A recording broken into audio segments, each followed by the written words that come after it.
Mesdames et messieurs, bonjour et bienvenue dans une nouvelle vidéo traduction conférence de presse. Le Real Madrid qui affronte Manchester City ce soir, demi-finale aller de Ligue des Champions au Bernabéu. C'est parti pour la traduction des questions des journalistes et des réponses de notre cher Carlo Ancelotti, le match qui promet d'être historique à la Madrid.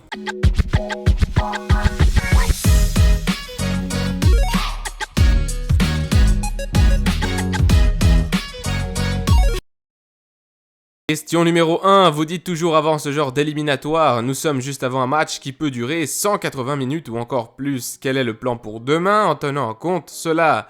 Carlo répond, le plan pour demain c'est de faire un match complet, démontrer, essayer de donner le meilleur que l'on a au niveau physique, au niveau motivationnel, au niveau technique, en tenant en compte que le match décisif sera évidemment le match retour. Nous voulons prendre un petit avantage demain, on va voir si on peut obtenir cet avantage. Question numéro 2, j'aimerais vous demander précisément à ce sujet à quel avantage ou quel résultat vous satisferait pour le match retour. Tout porte à croire que c'est là-bas où se décidera l'éliminatoire et si Rudiger et Modric seront les hommes. Carlo interrompt le journaliste et répond « Prendre l'avantage signifie un résultat positif pour nous. Un petit avantage signifie aussi bien se trouver durant le match, ne pas trop souffrir. Ce n'est pas uniquement un problème de résultat. Si tu te sens bien durant le match, si tu es capable de créer beaucoup de problèmes à l'adversaire, si tu es capable d'éviter des problèmes, alors ça aussi, ça peut être un petit avantage.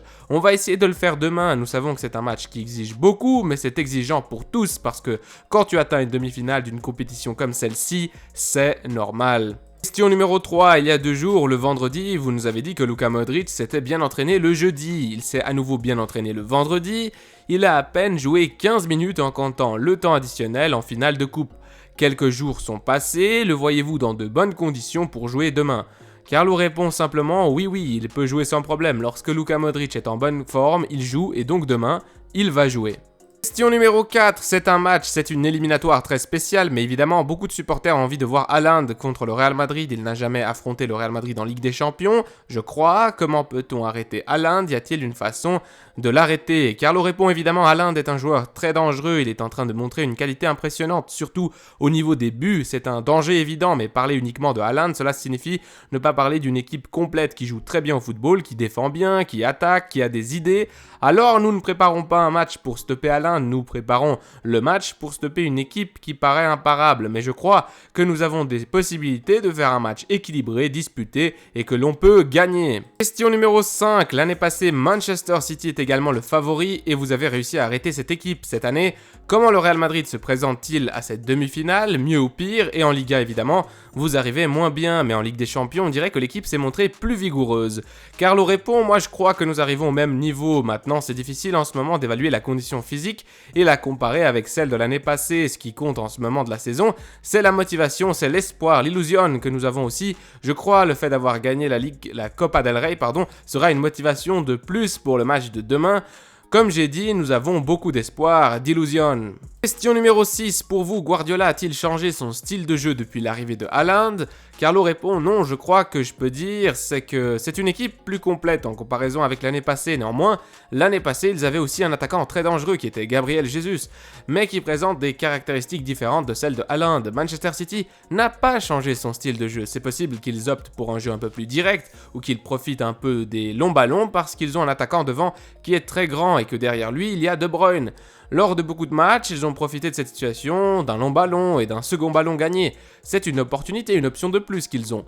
Mais cela ne signifie pas que l'équipe ait changé de style, l'équipe reste la même de l'année passée, une équipe très bien organisée derrière, une équipe qui manie très bien le ballon. Question numéro 7, l'année passée, avant de jouer contre City, très peu de gens avaient confiance en l'équipe du Real Madrid, mais cette année, c'est vrai que l'on voit plus d'optimisme entre les madridistas. Quelle différence voyez-vous entre ce Real Madrid et celui de l'année passée à ce stade de la saison? Carlo répond, moi je crois que nous avons comme l'année passée, je crois que nos supporters changent d'idée parce que l'année passée, le club arrivait depuis 3 années sans gagner. Aujourd'hui, nous arrivons avec une coupe, avec une Ligue des Champions remportée l'année passée. C'est uniquement ça qui change. Les supporters du Real Madrid ont toujours l'espoir dans cette compétition, l'espoir, l'illusion que l'on puisse la gagner. Question numéro 8, déjà l'autre jour après avoir gagné la finale de la coupe, vous avez dit que Camavinga pourrait jouer au milieu de terrain, que c'était l'un des doutes que vous aviez. Aujourd'hui, vous avez dit que Modric va jouer au milieu de terrain. Est-ce que c'est clair dans votre esprit qui jouera demain au milieu face à Manchester City? Carlo répond, oui, c'est très clair, Modric et d'autres. Et tout le monde explose de rire. Non, mais Camavinga joue en position de latéral sans ballon. Avec le ballon, sa position change parfois, elle se met comme milieu centre, parfois elle se met entre les lignes. Il ne s'agit pas d'un latéral qui pousse par l'extérieur parce que sur l'aile, nous avons déjà un joueur qui est assez dangereux, qui est Vinicius. Alors Camavinga avec le ballon, parfois elle se positionne comme milieu centre intérieur. Sa position change un peu. Latéral, c'est seulement lorsqu'on n'a pas le ballon parce qu'évidemment, il couvrira cette position-là. Question numéro 9, j'aimerais te questionner au sujet de l'autre match. Il s'agit d'un derby, comment le vois-tu, ton opinion d'entraîneur, non pas comme un supporter. Carlo répond, moi j'ai eu la chance de jouer dans une demi-finale de Ligue des Champions dans un derby italien en 2003, on s'était bien sorti. Il y a beaucoup de pression dans ce genre de match, beaucoup en tout cas, il y avait beaucoup de pression à l'époque. Au niveau technique-tactique, ce sera un match très équilibré comme cette demi-finale-là. Question numéro 10. L'autre jour, après avoir remporté la finale de la coupe, vous avez mentionné que vous étiez très fatigué. Valverde a dit la même chose.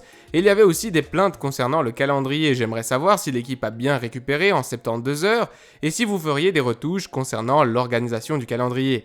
Carlo répond, comme j'ai dit, ce ne sera pas l'aspect physique qui va être le plus important. On a eu le temps suffisant pour récupérer, évidemment. Ma fatigue et celle de Valverde sont totalement différentes.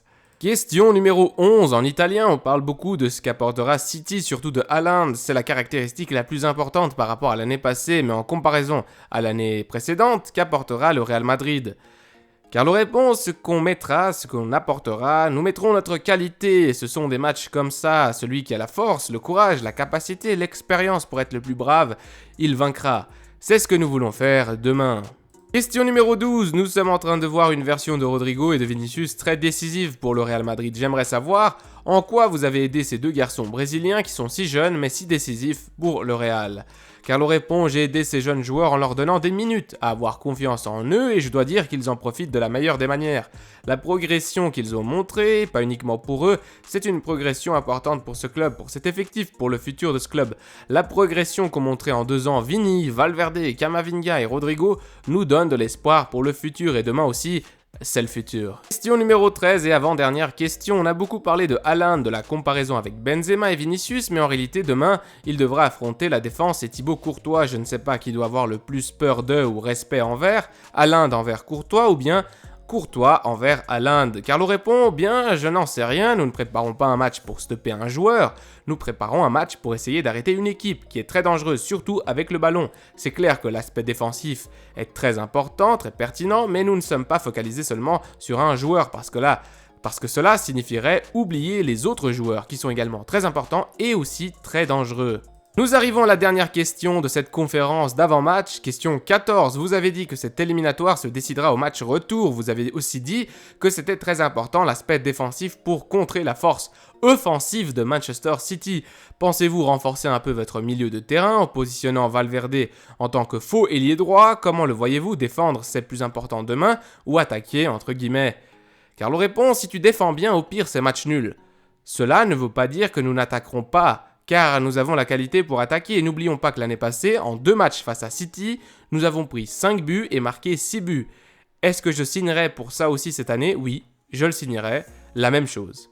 Mes chers amis merengues, cette vidéo touche à sa fin. Merci beaucoup d'être passé sur Contenu comme d'habitude. Merci de votre soutien, merci de liker les vidéos, de mettre un pouce bleu, de vous abonner, c'est gratuit évidemment. Je ne vous oblige pas, mais si vous avez trouvé ça utile, si vous avez aimé cette traduction qui prend énormément de temps, eh bien, un petit pouce bleu et un abonnement, ça fait toujours plaisir. On grandit petit à petit. En ce qui concerne le Real Madrid, ce soir, il doit montrer qu'il est le roi d'Europe, il doit montrer que c'est une équipe à prendre au sérieux, même face à cette équipe mancunienne de Pep Guardiola, cette équipe qui n'arrête pas de gagner, qui est vraiment dans un état de forme splendide. Je vais faire une petite vidéo là tout de suite, on va essayer de la commencer et de la poster un peu plus tard concernant évidemment l'état de forme de Manchester City, mais en gros ils sont vraiment très très forts. On se retrouve dans un petit moment du coup, peut-être ce soir pour la vidéo pré-analyse de ce Manchester City. Let's go, à la Madrid, inadamas, et comme toujours, prenez soin de vous, des vôtres et de votre famille. Allez, ciao!